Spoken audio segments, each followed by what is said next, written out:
ሰላም ጤና ይስጥልኝ እንደምናችሁ ውድ ቤተሰቦቻችን ልክ እንደ ሁልጊዜው መረጃዎችን ይዤላችሁ መጥቻለሁ። አብራችሁኝ እንድትሆኑ እየጋበዝኩ ይህን ቻናል ሰብስክራይብ፣ ላይክ፣ ሼር እያደረጋችሁ ለሌሎች እንዲደርስ አድርጉልኝ። ወደ መረጃ ሳመራ የሆርሙዝ ወሽመጥ ፍጥጫ አዲስ ምዕራፍ ሊይዝ ነው። ኢራን ከአሜሪካ ጋር ለሁለተኛ ዙር ድርድር ፈቃደኛ መሆኗን አስታውቃለች። አሜሪካ የአህያ ባል ሆናለች። ወዳጆቿ እንድትጠብቅ ቀርቶ ለራሷ እንኳን በቅጡ አልሆነችም። የአህያ ባል ከጅብ እንደማያስጥል ሁሉ አሜሪካንም ዛሬም ሆነ ወደፊት ከኢራን ብርቱ ክንድ ከመደቆስም ሆነ ከሌላ ጥቃት እንደማታድናቸው ጠንቅቀው ተረድተዋል። የቀድሞ ወዳጆቹ አውሮፓዎችም አሜሪካ እንኳን እነሱን ለራሷም ጠንካራ ሀገር ከገጠማት ምንም እንደማትፈይድ ገብቷቸዋል። አፍሪካውያንም አንድ ነገር አረጋግጠዋል። በዝሆኖቹ እርግጫ እነሱ ዘወትር ተጎጂ መሆናቸውን።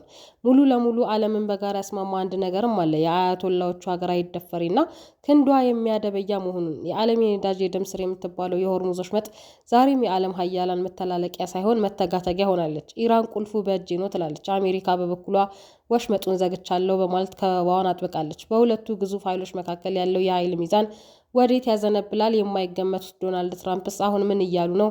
ዝርዝር ትንታኔውን ይዘንላችሁ ቀርበናል። አብራችሁን ቆዩ። ኢራን በሆርሙዝ ወሽመጥ ላይ ያላት ቁጥጥር ከሕግ በላይ በጂኦግራፊ የበላይነት ላይ የተመሰረተ ነው።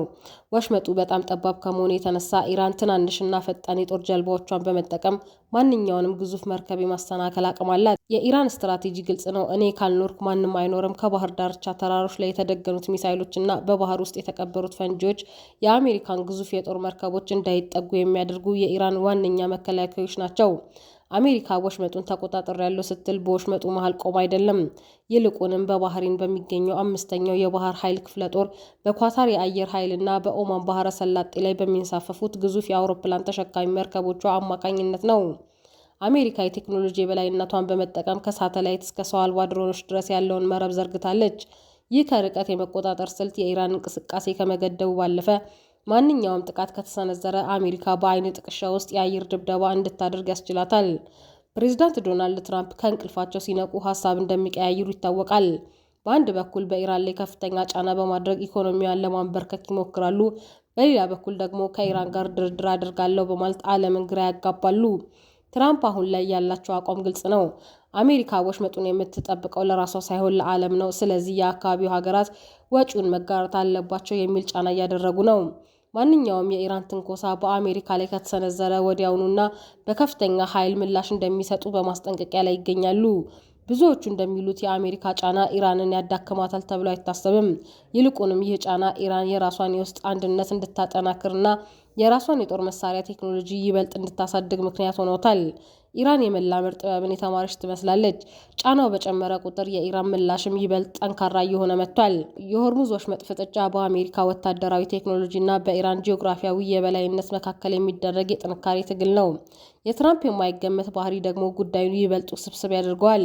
ይህ ፍጥጫ በተለይም እንደ ኢትዮጵያ ላሉ ነዳጅ አስመጪ ሀገራት ትልቅ ስጋት መሆኑ አይቀሬ ነው።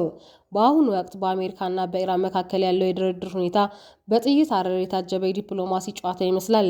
ሁለቱም ወገኖች ወደ ጠረጴዛው ለመምጣት ቢፈልጉም የየራሳቸው ቅድመ ሁኔታዎችና የጥንካሬ ማሳያ እርምጃዎች ድርድሩን እጅግ ውስብስብ አድርገውታል። ዶናልድ ትራምፕ ሁልጊዜም ቢሆን ከቀድሞው የኒውክሌር ስምምነት የተሻለና ጥብቅ የሆነ አዲስ ስምምነት መፈረም ይፈልጋሉ። በተለይም አሜሪካ ድርድሩ የኒውክሌር ጉዳይን ብቻ ሳይሆን የኢራንን የሚሳኤል ፕሮግራም እና በቀጠናው የመን፣ ሶሪያ፣ ሊባኖስ ያላትን ተጽዕኖ እንዲያካትት ትፈልጋለች። ኢራን በበኩሏ መጀመሪያ ማዕቀቡ ይነሳ የሚል ጽኑ አቋም አላት። በአሁኑ ሰዓት ኢራን ድርድርን እንደ ድክመት ሳይሆን እንደ ስልታዊ አማራጭ ነው የምታየው። ነገር ግን ያለምንም ዋስትና ጠረጴዛው ላይ የመቀመጥ ፍላጎት የላትም።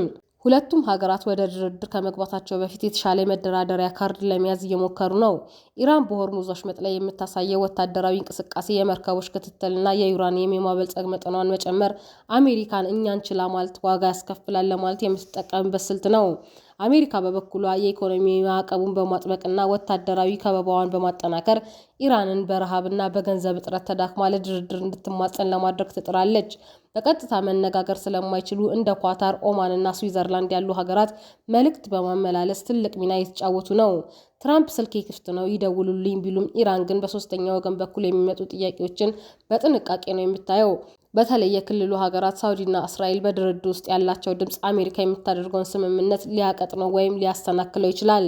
የድርድሩ ሁኔታ በአሁኑ ሰዓት የመሸናነፍ ጨዋታ ውስጥ ነው። ትራምፕ በምርጫ ወቅት ለህዝባቸው ትልቅ ስምምነት አምጥቻለሁ ለማለት ይፈልጋሉ። ኢራን ደግሞ ለጫና አልተንበረከክንም የሚል ምስል መገንባት ትፈልጋለች።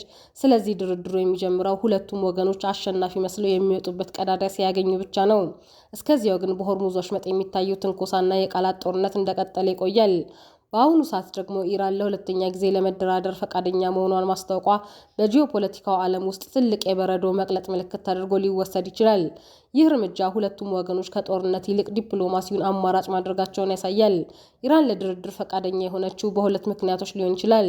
ለረጅም ጊዜ የቆየው ማዕቀብ በሀገሪቱ የውስጥ ኢኮኖሚ ላይ ያሳደረውን ጫና ለማቃለልና የውጭ ምንዛሬ ፍሰት እንዲኖር ትንፋሽ መፈለጓና እኛ አልተሸነፍንም፣ ነገር ግን ለሰላም ዝግጁ ነን የሚል መልእክት ለዓለም አቀፉ ማህበረሰብ በማስተላለፍ አሜሪካ ላይ ያለውን የዲፕሎማሲ ጫና ወደኋላ ለመመለስ ነው።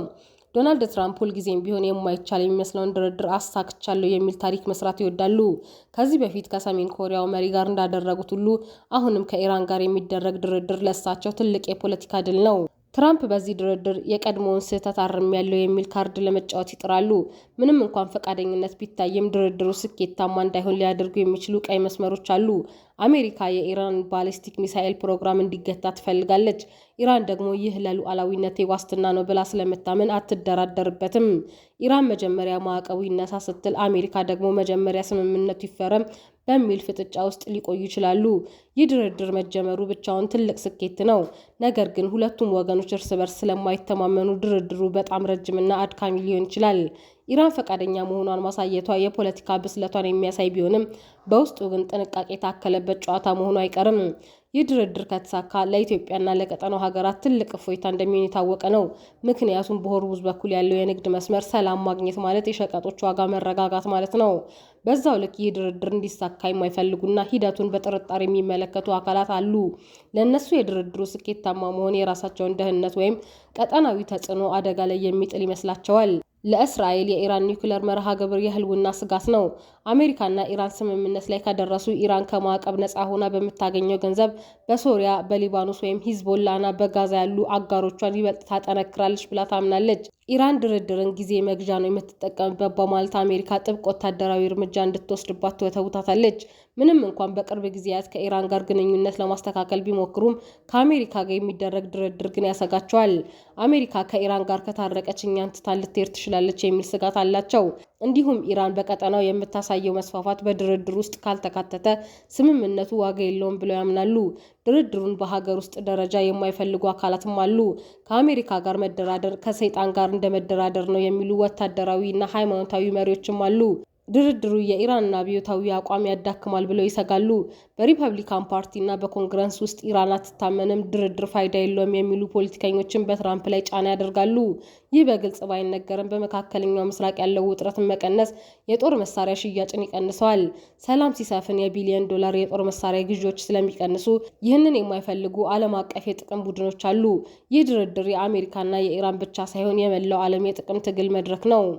እንግዲህ የዛሬው መረጃችን ይህን ይመስላል። ቪዲዮውን ከወደዳችሁት ላይክ፣ ሼር ማድረጋችሁ እንዳትረሱ። አዳዲስና ትኩስ መረጃዎች እንዲደርሷችሁ ቻናሉን ሰብስክራይብ በማድረግ የደወል ምልክቷን ተጫኑ። በቀጣይ ቪዲዮ እስከምንገናኝ ሰላም ቆዩ።